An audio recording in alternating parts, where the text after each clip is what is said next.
मान्यवर, अब तक SC/ST की सीटों में बड़ी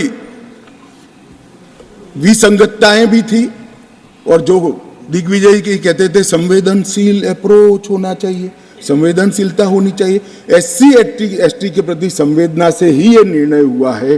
पहले जो 7 सीटें थी SC की उसको हमने बरकरार रखा और ST की सीट 0 थी क्योंकि धारा 370 परमिट नहीं करती थी, अब परमिट करती है। 9 सीटों को रिजर्व कर दिया।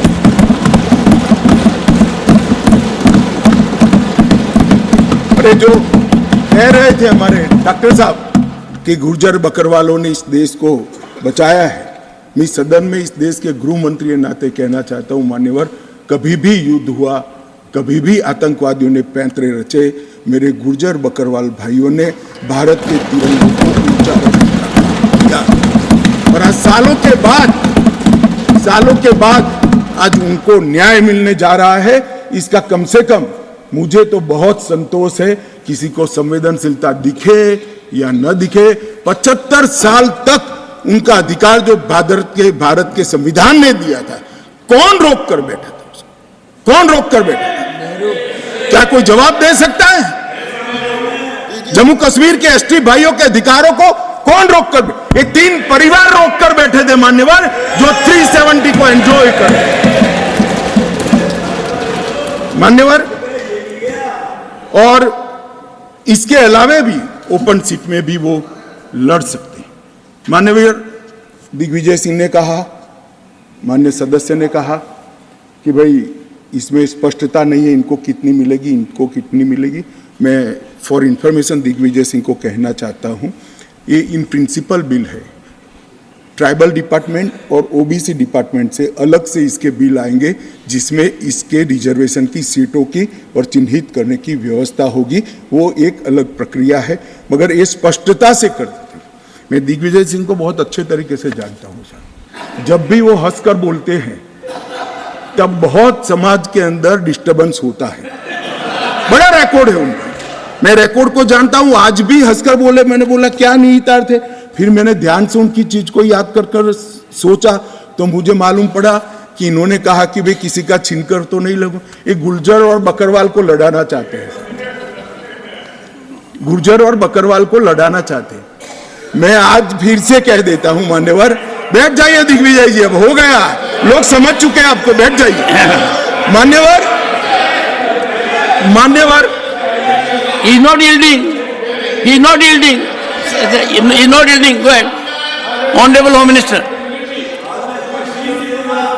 He is not yielding, he is not yielding.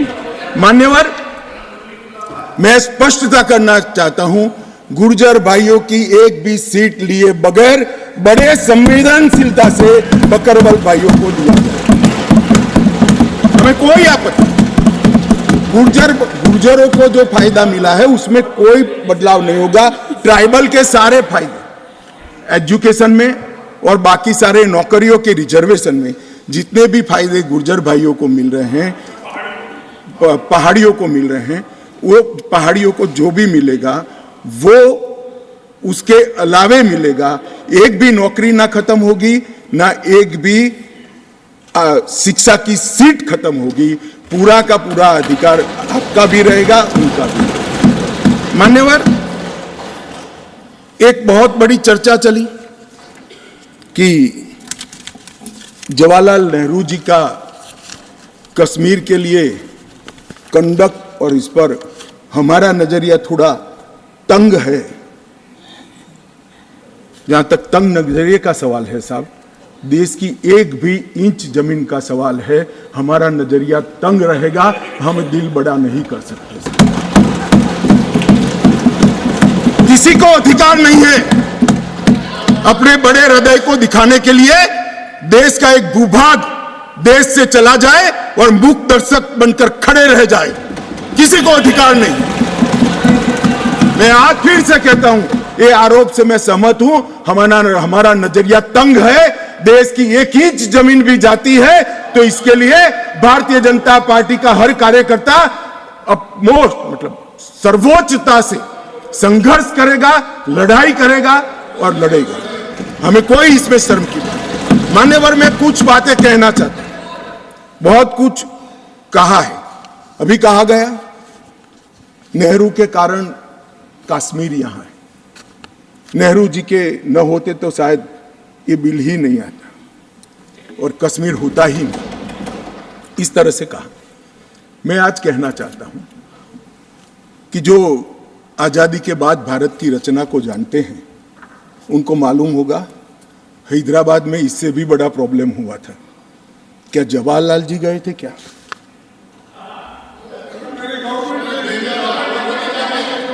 तो यहां गवर्नमेंट नहीं, यहां नेहरू।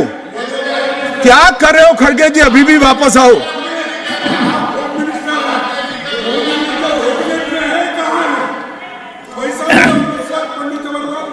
एक मिनट, रिकॉर्ड पर है कश्मीर में दिग्विजय जी ने सरदार पटेल का नाम नहीं लिया। एक नाम लिया शेख अब्दुल्ला का, दूसरा नाम दिया जवाहरलाल नेहरू का। तो वो होम मिनिस्टर थे, क्यों नहीं दिया भाई? अब सुनिए दिग्विजय जी, अब सुनिए, सुनना पड़ेगा, ऐसे नहीं चलेगा। हमने सुना है, धैर्य से सुना है। मान्यवर, जूनागढ़ में क्या जवाहरलाल नेहरू गए थे? हैदराबाद में जवाहरलाल नेहरू गए थे? लक्षद्वीप में जवाहरलाल नेहरू गए थे? जोधपुर में जवाहरलाल नेहरू गए थे? जवाहरलाल नेहरू एक ही जगह काम देखते थे, जम्मू कश्मीर में, जिसको आधा छोड़कर आ गए। एक ही जगह देखते। मान्यवर, दूसरा, विलय लेट क्यों हुआ?